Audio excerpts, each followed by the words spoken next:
Assalamualaikum warahmatullahi wabarakatuh. Alhamdulillah, alhamdulillahirabbil alamin, wassalatu wassalamu ala asyrafil anbiya'i wal mursalin wa ala alihi washabihi ajma'in. Hadirin yang kami hormati, pertama-tama mari kita panjatkan puji dan syukur kehadirat Allah SWT. Pada kesempatan yang berbahagia ini, izinkan kami mempresentasikan mengenai proposal pengajuan investasi PT Asinek Food, di mana sebagai bentuk kerjasama strategis yang saling menguntungkan antara perusahaan dengan para investor tersebut. Saya sebagai CEO dari perusahaan PT Asinek Food akan menjelaskan sedikit mengenai profil singkat perusahaan kami. Nah, PT Asinek Food merupakan perusahaan yang bergerak di bidang industri makanan dengan berfokus pada pengolahan dan distribusi produk pangan berkualitas tinggi. Sejak berdiri, PT Asinek Food ini berkomitmen untuk menghadirkan produk yang aman, higienis, bernilai gizi, serta sesuai dengan selera pasar.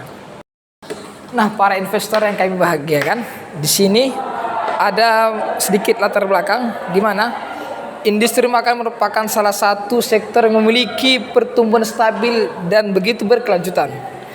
Seiring meningkatnya kebutuhan masyarakat akan produk makanan yang praktis dan berkualitas, PT Asinek Food yang melihat adanya peluang besar yang sangat potensial untuk dikembangkan lebih lanjut. Maka dengan begitu, untuk mengoptimalkan peluang tersebut, perusahaan memerlukan dukungan investasi guna meningkatkan kapasitas produksi, memperluas jaringan distribusi, serta memperkuat strategi pemasaran.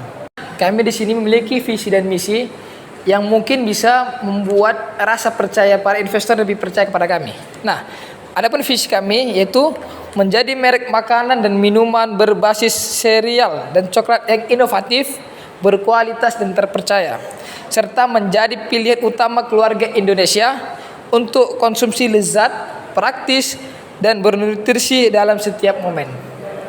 Nah, kemudian adapun misinya ada 6. Yang pertama, menyediakan produk makanan dan minuman berkualitas tinggi dengan cita rasa lezat yang disukai oleh berbagai kalangan, terutama anak-anak dan keluarga.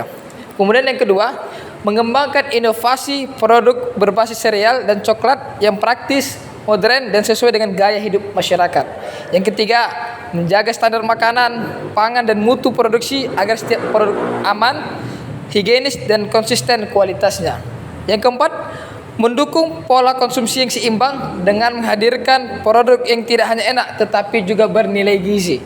Yang kelima, memperluas jangkauan pasar melalui kemasan yang menarik, harga terjangkau dan distribusi yang luas. Dan yang keenam, membangun kepercayaan konsumen melalui pelayanan yang baik dan komitmen terhadap kepuasan pelanggan. Visi dan misinya. Nah, kemudian bagaimana tujuan kami di dalam investasi ini? Yang pertama, meningkatkan kapasitas dan efisiensi produk. Kemudian yang kedua, mengembangkan produk baru yang inovatif dan kompetitif. Nah, kemudian ada keunggulan di dalam PT Asinek Food ini yang mungkin dapat lebih terjangkau di kalangan masyarakat. Yang pertama, kualitas produk yang terjaga dan sesuai standar. Yang kedua, manajemen yang profesional dan berpengalaman. Kemudian yang ketiga terakhir, strategi pemasaran yang terarah. Kami memiliki skema investasi dan keuntungan untuk para investor. Yang pertama, kita akan memiliki bagi hasil yang kompetitif dan transparan. Kemudian yang kedua, laporan keuangan yang akuntabel. Kemudian yang ketiga, kesempatan menjadi bagian dari pertumbuhan perusahaan jangka panjang kami ini. Sebagai penutup, kami meyakini bahwa kerjasama investasi antara PT Asinek Food dan para investor merupakan langkah strategis yang akan memberikan manfaat bagi kedua belah pihak. Besar harapan kami agar proposal ini dapat menjadi awal dari kemitraan yang kuat dan berkelanjutan. Atas perhatian para saudara-saudara sekalian, kami mengucapkan terima kasih. Selanjutnya, untuk menjelaskan lebih detail bagaimana pemasaran dan penjualan dalam PT Asinek Food kami ini akan dijelaskan oleh rekan saya, itu Salimah. Saudara, di sini perkenalkan saya Direktur Pemasaran dan Penjualan. Di sini saya mau menyampaikan potensi dasar, strategi pemasaran serta peluang penjualan di perusahaan kami. Berdasarkan hasil analisis pasar yang telah kami lakukan, sektor usaha yang kami jalankan memiliki potensi pertumbuhan yang signifikan dan berkelanjutan. Perubahan pola konsumsi masyarakat, peningkatan daya beli, serta kebutuhan terhadap produk yang berkualitas membuka peluang pasar yang memiliki semakin luas baik di tingkat regional maupun nasional. Kemudian dari strategi pemasaran dalam rangka memperkuat posisi perusahaan di pasar, yang pertama kami tuh ada melakukan penguatan merek atau branding untuk meningkatkan kepercayaan dan loyalitas konsumen. Kemudian yang kedua, ada perluasan jaringan distribusi, baik melalui mitra usaha maupun saluran penjualan langsung. Kemudian yang ketiga, optimalisasi pemasaran digital guna menjangkau pasar yang lebih luas dan efektif. Kemudian yang terakhir, promosi yang terukur dan berkelanjutan sesuai dengan karakteristik target pasar. Kemudian dari sisi penjualan, perusahaan juga menetapkan target realistis namun progresif. Ada meningkatkan kapasitas tim penjualan, memperluas area pemasaran, kemudian meningkatkan volume penjualan dan penetrasi pasar. Dana investasi yang diperoleh akan menjadi faktor kunci dalam pendukung aktivitas pemasaran dan penjualan, sehingga mampu mempercepat pertumbuhan omset dan memperkuat posisi perusahaan di tengah persaingan pasar. Jadi di sini kami meyakini kepada investor kami, Bapak dan Ibu akan memberikan dampak yang nyata terhadap ekspansi pasar dan meningkatkan penjualan perusahaan. Dengan strategi pemasaran dan penjualan yang terarah, kami optimistis investasi ini akan memberikan imbal hasil yang kompetitif dan berkelanjutan. Saya kembalikan kepada CEO kami. Selanjutnya, mengenai bagaimana keuangan dan grafik keuntungan perusahaan PT Asinik Food ini akan dijelaskan oleh rekan saya, yaitu Kayla. Oke, sebelumnya izin direktur, saya akan menyerahkan proposal kepada investor kita. Silakan. Oke. Cut kenapa yang itu udah? Panjang kali nanti. Oke, di sini saya sebagai Direktur Keuangan akan menyampaikan pemaparan terkait proposal permohonan investasi yang akan kami ajukan kepada investor kami sebagai bagian dari rencana pengembangan dan penguatan kinerja keuangan perusahaan. Sebelumnya, saya akan menjelaskan latar belakang keuangan perusahaan kami. Berdasarkan evaluasi kinerja keuangan perusahaan selama periode ini berjalan, kami mencatat bahwa perusahaan berada dalam kondisi yang stabil dan sehat. Lalu, dengan tren pertumbuhan yang positif, untuk menjaga keberlanjutan usaha serta meningkatkan skala dan daya perusahaan, diperlukan penambahan modal investasi yang terencana dan terukur. Selanjutnya, saya akan membacakan tujuan dan kemana dana investasi ini akan kami gunakan. Adapun dana investasi yang akan kami ajukan ini akan dialokasikan secara proporsional dan bertanggung jawab untuk beberapa kebutuhan utama. Yang pertama itu ada peningkatan kapasitas produksi, yaitu guna untuk memenuhi permintaan pasar yang terus meningkat. Lalu ada pengadaan dan pembaruan peralatan operasional untuk meningkatkan efisien dan kualitas. Yang ketiga itu ada penguatan modal kerja agar arus kas perusahaan tetap sehat dan terkendali. Dan yang terakhir itu ada pengembangan produk dan perluasan pasar sebagai strategi pertumbuhan jangka menengah dan jangka panjang. Seluruh penggunaan dana tersebut akan kami kelola berdasarkan prinsip kehati-hatian, efisiensi, dan akuntabilitas keuangan. Nah, kami menawarkan skema investasi yang transparan dan kompetitif dengan pembagian hasil yang didasarkan pada laba bersih perusahaan. Pembagian keuntungan direncanakan dilakukan dengan cara berkala per kuartal, sesuai dengan presentasi yang telah disepakati dalam perjanjian investasi. Saya sebagai Direktur Keuangan akan menjamin bahwa setiap investor akan memperoleh yang pertama, laporan keuangan yang jelas, terstruktur, dan dapat dipertanggungjawabkan. Yang kedua, akses informasi kinerja keuangan perusahaan kami dilakukan secara berkala. Yang terakhir ada kepastian pengelolaan dana sesuai dengan peraturan dan standar akuntansi yang berlaku. Nah, di sini juga proyeksi dan mitigasi resiko kami, yaitu berdasarkan proyeksi keuangan yang telah kami susun, investasi ini memiliki potensi memberikan imbalan hasil yang berkelanjutan. Kami juga telah menyiapkan langkah-langkah mitigasi resiko, termasuk pengendalian biaya, manajemen arus kas, serta pengawasan internal yang ketat. Saya yakin bahwa investasi yang kami tawarkan ini merupakan peluang kerjasama yang strategis dan saling menguntungkan. Dengan dukungan modal para investor, kami optimis perusahaan kami dapat tumbuh secara optimal dan memberikan hasil yang sesuai dengan harapan.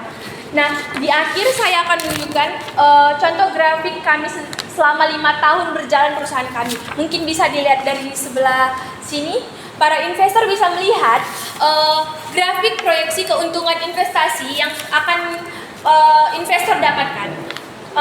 Pada tahun pertama, perusahaan kami mencapai 1,2 miliar. Di tahun kedua, perusahaan kami mencapai keuntungan 5 miliar. Di tahun ketiga, perusahaan kami mendapatkan keuntungan bersih sebesar 12 miliar. Di tahun keempat, investor akan mendapatkan keuntungan sebesar 19 miliar. Dan di tahun kelima, merupakan puncak kejayaan investasi kami. Investor akan mendapatkan perusahaan mendapatkan keuntungan sebesar 20,3 miliar. Sekian presentasi proposal kami. Saya kembalikan kepada direktur kami. Ya, selanjutnya akan dibahas oleh Direktur Riset dan Perkembangan, itu rekan saya Ezi. Ezi dipersilakan. Terima kasih kepada CEO yang telah memberi saya kesempatan. Perkenalkan, saya selaku R&D atau Head of Research. Sini saya akan menyampaikan pemaparan mengenai inovasi produk, pengembangan usaha, serta keterkaitan dengan peningkatan penjualan. Sebagai dasar utama pengajuan investasi perusahaan kami, adapun peran R&D dalam pengembangan usaha, memiliki kualitas yang unggul serta mampu bersaing secara berkelanjutan. Melalui kegiatan riset yang berkesinambungan, kami berfokus pada yang pertama, pengembangan produk baru yang inovatif dan bernilai jual tinggi.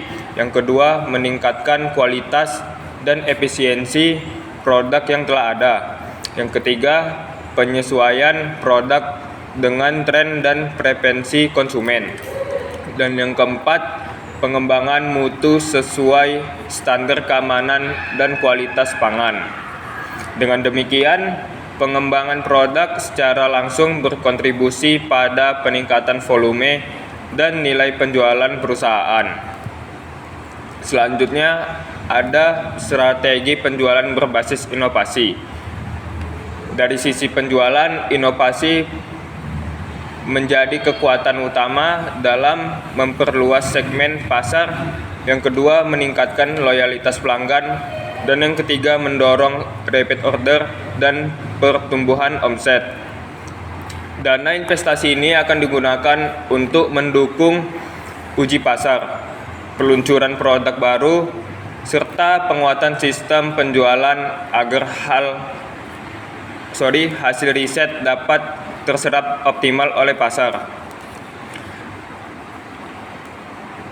Selanjutnya, dampak investasi terhadap pertumbuhan perusahaan. Melalui sinergi antara R&D ini, investasi yang diperoleh diharapkan mampu yang pertama mempercepat siklus pengembangan produk, dan yang kedua mendorong pertumbuhan pendapatan dan laba secara berkelanjutan. Hal ini pada akhirnya akan memberikan nilai tambah dan imbal hasil yang optimal bagi para investor. Sekian informasi yang saya sampaikan, saya kembalikan kepada CEO. Ya, terima kasih kepada rekan saya Ezi yang telah memaparkan bagaimana riset dan perkembangan di dalam PT Asianek Food ini. Selanjutnya, setelah dipaparkan oleh para rekan saya dan saya juga menjelaskan tadi, mungkin para investor ada memiliki pertanyaan yang mungkin dapat ditanyakan secara langsung. Terima kasih untuk PT Asianek Food yang sudah mempresentasikan proposal perusahaannya. Kami di sini yang ingin berinvestasi kepada PT Asianek Food, ada beberapa pertanyaan yang ingin kami ajukan. Yang pertama itu, berapa jumlah minimal dan maksimal investasi yang dapat ditanamkan ke PT Asianek Food tersebut? Kemudian, apakah investasi dilakukan satu kali atau secara bertahap? Nah, sekian dari pertanyaan saya. Mungkin Bisa dijawab sekarang. Nah, untuk menanggapi pertanyaan dari para investor kami, di sini saya akan menjelaskan berapa jumlah minimal dan maksimal investasi yang kami ajukan kepada investor dan apakah investasi itu dilakukan satu kali apa bertahap. Nah, jumlah minimal dan maksimal yang kami ajukan kepada para investor kami yaitu sejumlah minimal 2 miliar dan maksimal 4 miliar. Dan ini dilakukan, investasi ini dilakukan dalam satu kali, tidak bertahap. Satu kali itu dalam artian satu kali pembayaran dalam 1 tahun. Terima kasih. Saya kembalikan kepada investor kami. Baik, terima kasih kepada PT Asana Food yang sudah menjawab pertanyaan kami. Nah, tapi kami punya pertanyaan beberapa lagi. Yang pertama, berapa estimasi keuntungan yang ditawarkan oleh perusahaan PT Asana Food? Dan yang kedua, bagaimana sistem pembagian laba dan periode? Sekian, mungkin bisa dijawab sekarang. Baik, terima kasih atas pertanyaan yang diberikan oleh perusahaan A. Di sini saya akan menjawab berapa estimasi keuntungan yang ditawarkan dan bagaimana sistem pembagian laba dan periodenya. Estimasi keuntungan yang kami tawarkan apabila para investor menginvestasikan sebesar 4 miliar, investor akan memperoleh keuntungan sebesar 60% dan perusahaan akan memperoleh 40%. Kami mengambil dari keuntungan yang kami dapatkan tahun ini sebesar 20 miliar 300 juta. Dan apabila investor mendapatkan keuntungan sebesar 60 miliar, maka 60 miliar itu dari 20 miliar 300 juta itu sebesar 12 miliar 180 juta. Dan estimasi keuntungan yang kami tawarkan dalam jangka 1 tahun atau kuartal. Yang pertama Januari sampai Maret, yang kedua itu April Juni, yang ketiga itu Juli September, dan yang terakhir itu Oktober Desember. Dan per kuartal itu mendapatkan 3 miliar 45 juta. Terima kasih. Saya kembalikan kepada para investor. Oke, di sini kami akan mengajukan pertanyaan yang terakhir, yaitu apakah modal kami sebagai investor itu dijamin atau tidak? Baik, di sini saya akan menjawab pertanyaannya, apakah modalnya para investor ini akan dijamin apa tidak. Nah, setiap usaha pasti memiliki resiko, apalagi dalam resiko berbisnis. Namun demikian, perusahaan kami berkomitmen untuk mengelola dana investor secara profesional, transparan, dan bertanggung jawab, serta menggunakan modal sesuai dengan rencana bisnis yang telah kita sepakati. Sebagai bentuk perlindungan perusahaan, kami menyediakan laporan keuangan berkala, perjanjian kerja sesama tertulis, serta sistem pengawasan internal untuk meminimal risiko kerugian. Terima kasih. Saya di sini mewakili direktur kami, CEO kami, Bapak Arman Alfiansyah Hasibuan. Apakah para investor kami menyetujui atau menerima investasi yang kami ajukan? Setelah berdiskusi dengan rekan saya, akhirnya kami menerima tawaran untuk bekerjasama dengan PT Asana Food.